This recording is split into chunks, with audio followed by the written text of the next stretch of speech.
Howdy, I am Emily. Thank you all so much for tuning in to today's video. I'm super excited to talk to you guys about how I got into Texas A&M University. So right now I'm in the bathroom filming, so that's interesting. But yeah, I thought it would be a perfect spot to talk about A&M since I am a current student. I am a junior. I'm entering my junior year. I am a management major in the business school, so business management, technically just management. And I'm going to share with you specific numbers, tips for high school, all the high school courses I took, and different things like that. So this video is going to be a lot, but I really hope that it will help you get into Texas A&M here in College Station, Texas. It is my dream school. Like, I love it. I am so grateful that I chose to come here, and I would not change it for the world. I didn't ever think I would be here, honestly, but that's a different story for another day. But I'm so grateful that I am here, and it has been truly an amazing time these past 2 years, and I've learned so much from about school. I've learned so much about myself, and there's so much more that I get to learn, and I just want to share with you how I got here and my story. I hope this helps you, but with all of that, let's get started. Okay, so to start it off, I just want to say that I know you may not be a freshman or a middle schooler right now. Maybe you are, but I just want to say, for those that are, it does start with freshman year of high school. So you start building your high school GPA your freshman year, your English 1 classes, your algebra, or whatever classes you take freshman year, and those matter the most, I would say. Because if you get really good grades, then you have a good foundation. But if you make not really good grades, it's a lot more challenging to improve your GPA rather than if you already have a really good high GPA. It's harder to lower it than bring it up, basically. And unfortunately, most people don't know that. I'm grateful I didn't know that, but since I really did have good grades my freshman year, I learned that, and I share that with everybody. So that is my biggest thing I would say is, do it early, start early, and take it seriously. I created a wonderful foundation. I was number 11 in my class, and that was top 2%. Also, I just want to say this real quick. Texas A&M is a public university. If you are in the top 10% of your class, then you have automatic admission, and I know that top 10% is very common for Texas schools, even schools all over the country. I know University of Texas, they are top 7% or something like that. So you want to be in that top 10% because then nothing else matters because you have automatic admission. So your GPA is what I would say really matters if it's good. But if it's not that good, if it's not top 10%, top 15, whatever, that's okay. There are other ways to help you. Now I'm going to move into year by year the courses I took, because I have people ask me what courses I took to get into A&M and which credits transferred in, because I took a lot of AP classes. So I went to a public high school in Texas, so AP worked really well. People don't know whether to take dual credit or AP credit. I'd say AP if you're in Texas and you're going to Texas A&M or whatever, but I think it's different, and do your own research. But I just want to preface that.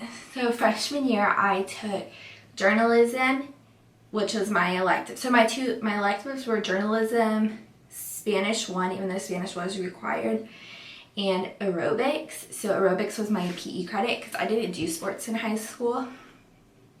Shocker, right? I'm just kidding. I did not do sports in high school, so I did aerobics, which is PE kind of, but not really. And then for my math, I did geometry pre-AP. So I took algebra 1 in my 8th grade year in middle school. Also, my high school was 9th grade through 12th grade. I did biology pre-AP, English 1 pre-AP, and then I did Human Geography AP. And I know not all schools offer these certain classes, but I'm just telling you what I did. Whenever it was my high school, we had 3 different course levels, I would say. We had academic, pre-AP, and AP. And then academic, it was a 1, like, you would take your grade and then you would multiply it by 1. It would be the same. If pre-AP, you would multiply it by 10%, so 1.1. And then that would be your grades calculated in your GPA. And then your AP classes counted as 20%, like 20% greater. So you would take your grade, like a 90, and multiply it by 1.12, and whatever that would be the grade calculated in your GPA. So that freshman year set me up for a really good foundation to carry on with me through the rest of my high school years. So sophomore year, I did Spanish 2, academic, health science, which was one of my electives, art, which was my creative arts elective, and those were all academic level. And then I did English 2 pre-AP, Algebra 2 pre-AP, and Chemistry pre-AP. And then I did World History AP, WAP as it is known. Junior year I did English 3, which was the first English AP class. And then Biology AP. I did Pre-Calc, Pre-AP. I did U.S. History AP. I was in 3 AP classes now that I'm looking at it. And then medical terminology and microbiology. And I'm going to get into, so I'm a business major now, but I'm going to get into like why I took those medical credits and stuff like that later. So, and medical terminology was just a semester, but I can't remember what the other semester class was. But it was another like health type of class, but just an elective. And another thing I want to say is I took all of my AP, like every single AP class I took the tests, and I passed every single one of my tests. That's another thing to keep in mind. If you don't think you're going to pass the test, then like AP may not be right for you. So junior year was my roughest year, I would say, like grade wise. I mean, I still did it. I still had really good grades, but I think that was my hardest. But since I had that freshman year foundation, it was a lot softer of a job, I would say. Senior year, I had 2 off periods. I did English dual credit both semesters, so I ended up with like 6 credits of English. I did statistics AP for my math class. I did not take calculus. I ended up taking calculus in college though. I get that question a lot. And then I did chemistry AP and then government AP and economics AP. Those were both semester classes. So I took all of my AP tests and I passed every one. So passing is if you get a 3 or higher. So AP tests, you get a 1, 2, 3, 4, or 5. And 3 is like average. And then 4 is above average. And then 5 is like crazy. So whenever I was going through school, like high school, I thought I wanted to be in the medical field somehow or some way. And that's why I took so many medical classes, because freshman year, we had to decide a track. There was like a medical track, a STEM track, a multidisciplinary track, which was like all of the courses, and then there are a few other ones. But I thought I wanted to be in the medical field, so I chose like the health science track. I did not end up graduating with that one. I ended up graduating with the multidisciplinary track. So they really make you choose early, but I do not regret taking those medical courses at all. I'm going to go into kind of like my high school resume, I would say. And these are the different things that I did that I was involved in besides just academics. So I volunteered at my church throughout the entirety of high school. I was a small group leader. We did stuff for Hurricane Harvey relief. I worked with food banks. We did other events, volunteering, but my main thing was being at church every single Sunday morning and volunteering with the middle schoolers and the elementary school students. I was also in PALS, which is Peer Assistant Leadership Program, so I was in my junior and senior year. So I led we would go to elementary school, or my junior year we worked with the special needs students at my high school, and then senior year, I went to an elementary school and I worked with third graders, and I just, you know, did like math flashcards with them or helped them with their assignments for the day. It just really depends on the teacher that you get about what you do. So I was also in National Honor Society, so every single person that was above a certain GPA was able to apply, and I applied and I got selected. And I know I worked with like the clothing drives and different things like that, which was really cool. Sophomore year, I was in HOSA, which is Health Occupation Students of America. You basically pick a competition to compete in and then you do it. I don't remember what our competition was called, but I know me and two other girls, we went to an elementary school and we presented this in front of the entire like first grade or something. And we presented a presentation about like poisonous things, and then we learned about it and we talked about it, and then we went to a competition with a whole bunch of other schools and presented our whole event thing in front of judges, and we scored 13th out of like 1,000 competitors or something. I don't know, it was something crazy. I also worked at Chili's as a hostess my junior year, and then I babysat all throughout high school, and then I nannied my senior year. Every day after school, I like picked them up from their school since I had senior early off. So that's kind of like my resume, I would say. Now I'm going to move into the nitty gritty, and I'm going to share my exact scores and my rank. I finished high school in terms of class rank. I finished in the 30s out of 600 students. I don't remember if it was like 35, 36, 37. It was something in the 30s. And so that helped me be in the top 5 to 7%, which is automatic admission to Texas A&M. Also keep in mind that's automatic admission to all the schools in Texas, and I chose A&M. I just want to point that out because like Aggies always, I was accepted to other schools. So SAT, I made a 1200. This is like on the 1600 or 1400, the new one. I made a 1200 on my first try and a 1250 on my second try. I did it 2 times. And then my ACT, you don't have to take both now. On my ACT, I scored a 28 or 29. I can't remember exactly, but I only took that once. So that is what I will leave with my scores in actual numbers. So I don't know, like I kind of feel weird filming this video just because I was automatic admission, but I think like everything else would be super helpful. Now I'm going to go back to all my AP courses, and I'm going to tell you if they transferred or not, because I think this is important to know. So keep in mind I am a business major in the business school. Finished high school with 30 credits, 30 AP college credits. So that's a whole year. So basically I could graduate a whole year early. That's like an option that you could have.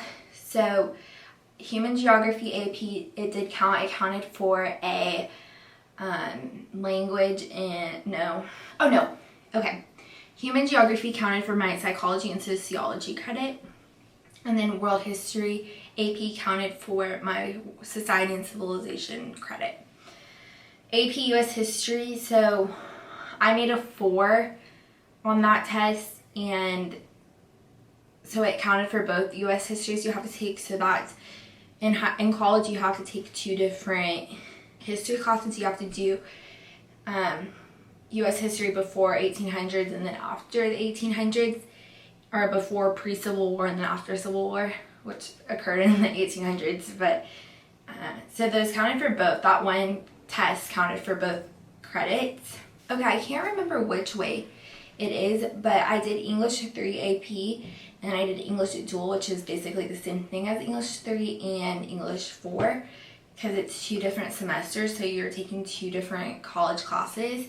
And I can't remember, but only one of them counted for an English credit. So I was allowed to take another English credit in college. I did just the public speaking. And so I just wanted y'all to keep that in mind. Do your research for that. Biology AP, I got a 3. That counted for a science credit. Chemistry, I got a 3. That counted for a science credit. Government, AP, that's the only test I gained a 5 on, so I was really excited about that. That counted for national government you have to take, and then economics, it was macro, I believe, and that counted for the macroeconomics course I have to take in college. That really helped. I would say like I don't have to take, those are basically all your basics, so I would definitely recommend taking AP classes. I tell everyone I know that's in high school to take AP credits and take the test. Don't forget to take the test. If you're going to take the course, all it does is boost your GPA a little bit, but there's no reason not to take the test, because I mean, my high school was really good about preparing us for the test. Okay, with that, I'm going to move into other tips I have for high school and getting into A&M. So I would just say these are all high school tips. Basically, I would say don't be afraid to work hard. Don't be afraid to work harder than everyone else. Study, do the work, take it seriously, and challenge yourself. Challenge yourself by taking AP credit courses. Challenge yourself by studying even when you don't want to, or even if no one else studied. And then the next one is do your homework during the day. So I'm just gonna say these two together because for me that's what they like work together. So what I mean by do your homework during the day is like if you, okay, I'm only speaking from experience, so I don't know what your high school is like, but I'm assuming they're all pretty similar. But if you have class, or if you have work for a certain class and you finish it, do homework for your other classes. Don't just sit on your phone and do nothing and just scroll through social media. That way, at night, you can have time to do your extracurriculars, you can have time for sports practice, and you don't have to get home at 7 p.m. or whatever time you get home from sports and have to stay up super late because you were just scrolling on social media whenever you could be doing your homework. Also, my job, I was a hostess, I would bring my homework, and if it was a slow night, I would like do my homework or something. So always look for jobs like that you could maybe do that at. Going with the do your homework during the day and like don't be afraid to work harder at the lunch table. I would finish my lunch and I would do homework because I really just wanted to get it done, and I work really fast anyway, so that really helped. And then it's out of the way and you can cross it off your checklist.